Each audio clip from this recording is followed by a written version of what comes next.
अगर हर बूथ पर central force अगर लगती है तो ओवैसी लगभग 2 से 3 लाख वोटों से हार जाता है। असदुद्दीन ओवैसी सिर्फ धर्म की राजनीति करता है, भड़काकर मुस्लिम्स का वोट लेने का वो प्रयत्न करता है। लेकिन मैं समझता हूँ अगर सचमुच में पुराने शहर का मुसलमान अगर विकास चाहता है तो वो भारतीय जनता पार्टी के साथ जाएगा। बाबरी मस्जिद किस प्रकार से ढाई गई ये हम तुम्हें भूलने नहीं देंगे, और किस प्रकार से हमारे राम भक्तों ने कार सेवा की थी, बाबर का ढांचा गिराया था, हम ये हमारी पीढ़ी को भूलने नहीं देंगे। अभी ओवैसी को बहुत रोना है, क्योंकि अभी हम काशी भी लेने वाले हैं, मथुरा लेने वाले हैं। अब ये जो ट्रेन जो निकली है धर्म की ट्रेन, ये रुकने वाली ट्रेन नहीं है, क्योंकि देश में भगवा राज है और आने वाले समय में भी भगवा का ही राज होगा। राहुल गांधी जी के बारे में क्या बोले, ये एक बहुत बड़े जोकर है। एक्चुअली देखा जाए तो हमारी भारतीय जनता पार्टी के राहुल गांधी स्टार प्रचारक है, क्योंकि ये जब भी मुंह खोलते हैं भारतीय जनता पार्टी को फायदा मिलता है। जो लोग आज राम का विरोध कर रहे हैं, इनकी अर्थी उठने वाली है पार्लियामेंट चुनाव के बाद में।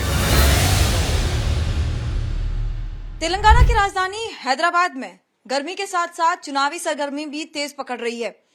और साथ ही अगर हम हैदराबाद लोकसभा सीट की बात करें तो बीजेपी ने जो है ओवैसी के गढ़ में डॉक्टर माधवी लता का दाव खेला है, और उम्मीद की जा रही है कि महिला होने के नाते जो मुस्लिम महिलाएं हैं उनसे कनेक्ट भी हो पाएगी। और इसी पर बातचीत करने के लिए हमारे साथ गोशा महल के एमएलए टाइगर राजा सिंह जुड़ रहे हैं। Sir, thank you so much for joining with us. सबसे पहला सवाल यही कि बीजेपी का ये जो दाव देखा जा रहा है कि ओवैसी के गढ़ में उन्हें जो है टक्कर देने के लिए क्या कहेंगे, क्योंकि उनके ही 7 जो असेंबली से सेगमेंट्स है उसमें आपकी भी एक सीट आती है जिसमें आपने सेंधमारी की है।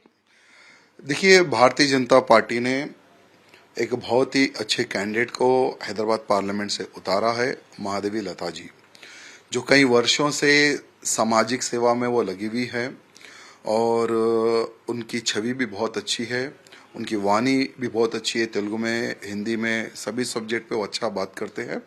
और मैं समझता हूँ कि इस बार ओवैसी को जीतना थोड़ा कठिन होगा, अगर ओवैसी ईमानदारी से अगर चुनाव लड़ता है।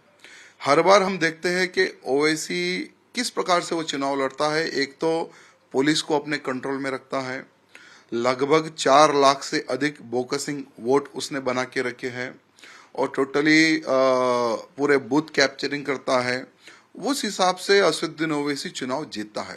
अगर असदुद्दीन ओवैसी अगर ईमानदारी से अगर चुनाव लड़ता है, अगर हर बूथ पर सेंट्रल फोर्स अगर लगती है तो ओवैसी लगभग 2 से 3 लाख वोटों से हार जाता है। अगर एक भी बूथ पर अगर बोकसिंग और डुप्लीकेट वोट से अगर वोटिंग ना होती है, तो अगर इस प्रकार से अगर उस एंगल में भी अगर हम लोग सोचते विचार करते हैं तो 100% हैदराबाद पार्लियामेंट जीत सकते हैं।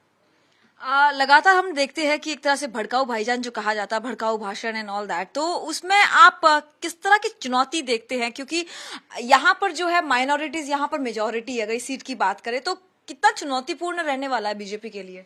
देखिए, ओवैसी से आज मुसलमान भी नफरत कर रहा है पुराने शहर का। विधानसभा का जब चुनाव हुआ तो लगभग 3 विधानसभाओं में टक्कर की लड़ाई रही और 3 विधायक उनके हार सकते थे। तो ये ओवैसी को पता चल गया कि ये धर्म की राजनीति नहीं चलेगी, विकास पे भी मुझे काम करना पड़ेगा। लेकिन दुर्भाग्य है कि उनके पिताजी हो या असदुद्दीन ओवैसी हो, आज तक पुराने शहर का कोई विकास नहीं हुआ। असदुद्दीन ओवैसी सिर्फ धर्म की राजनीति करता है, भड़काकर मुस्लिम्स का वोट लेने का वो प्रयत्न करता है। लेकिन मैं समझता हूँ अगर सचमुच में पुराने शहर का मुसलमान अगर विकास चाहता है तो वो भारतीय जनता पार्टी के साथ जाएगा। नहीं हमें भड़काऊ भाईजानी चाहिए तो वो इसी के साथ जाएगा। राम मंदिर जरूर बन चुका है, लेकिन अभी भी उनके कई भाषण में, ओवैसी की बात करें तो कई भाषण में अभी भी जो है बाबरी मस्जिद का जो मुद्दा है वो जिंदा है।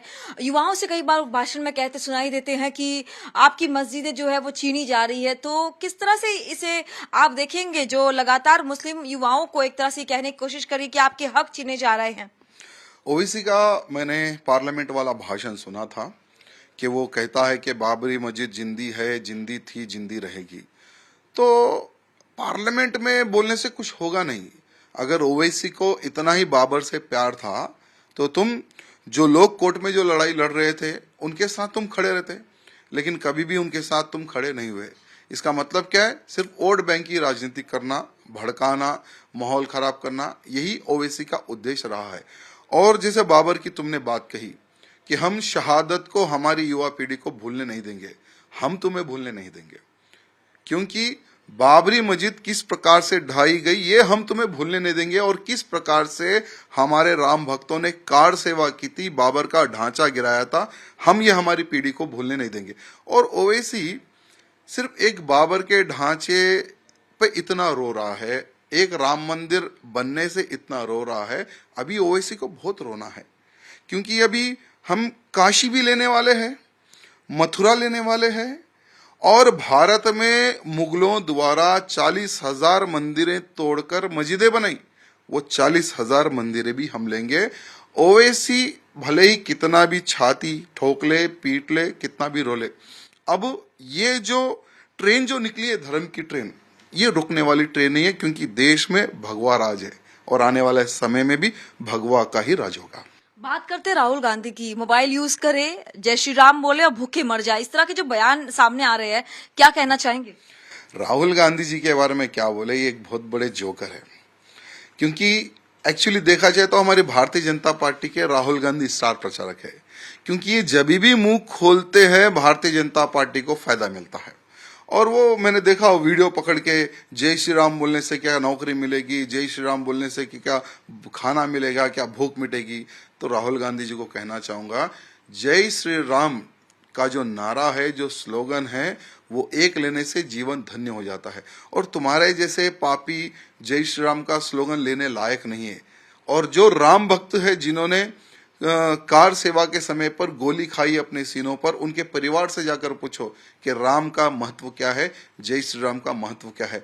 और राहुल गांधी अभी क्योंकि कांग्रेस मुक्त भारत हो रहा है, तो बस कांग्रेस को बचाने के लिए, मुस्लिम वोट बैंक खींचने के लिए, सेकुलरिज्म का वोट खींचने के लिए राहुल गांधी भी प्रयत्न कर रहे हैं। लेकिन इस बार आप देखेंगे मोदी जी को जीतने से कोई ताकत रोक नहीं सकेगी, और 370 पार उतने सीट हम पूरे भारत में जीतने वाले हैं।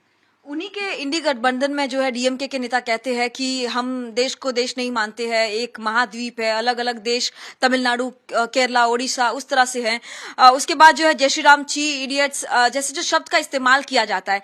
एसपी का कहना है कि जब राम का बुलावा आएगा तब जाएंगे। तो ये तमाम जो बयान लगातार सामने आ रहे हैं, उसे आप क्या कहेंगे? देखिए, जब इनका नेता ही एक नासमझ इंसान हो, राहुल गांधी जैसा नेता अगर इनका हो, तो उसके नीचे की जो छत्र छाया में जैसे ये ए राजा हो या और कोई भी हो, वो भी तो, जब राहुल गांधी राम विरोधी है तो सपोज वो लोग भी तो राम विरोधी ही रहेंगे। और ए राजा का मैंने वीडियो देखा था, वो किस प्रकार से भारत को हम अखंड नहीं मानते, हमारा तमिलनाडु अलग है और हमारी संस्कृति अलग है, और वो भगवान रामचंद्र जी के ऊपर बात करते करते राम जी का शब्द लेने से भी मुझे नफरत होती है, छी जैसे उस प्रकार का वो शब्दों का उपयोग कर रहा है। देखिए, इनका सर्वनाश निकट है। जो जो लोग आज राम का विरोध कर रहे हैं, इनकी अर्थी उठने वाली है पार्लियामेंट चुनाव के बाद में, कोई नहीं बचेगा।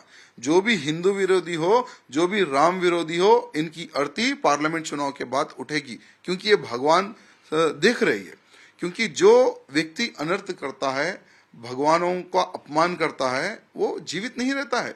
आप देखेंगे, चाहे वो ए राजा हो या कोई भी व्यक्ति हो, जो भी धर्म के खिलाफ रहेगा उसका अंत निश्चय है। प्रधानमंत्री नरेंद्र मोदी पर जो फिर एक बार पर्सनल टारगेट किया गया, उनके परिवार को लेकर कहीं ना कहीं जो सवाल उठाए गए, उस पर क्या कहेंगे?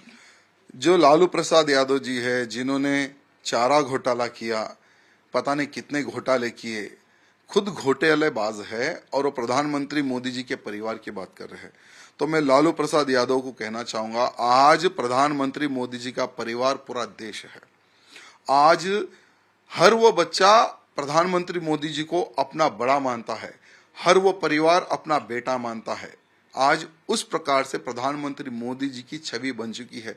लालू प्रसाद यादव जी क्या है, इनका समय निकट आ गया, और घर बोले जाओ, खबर बोले आओ, और ये एंडिंग समय में क्या बोलना है, क्या नहीं बोलना है, लालू प्रसाद यादव को समझ में नहीं आ रहा।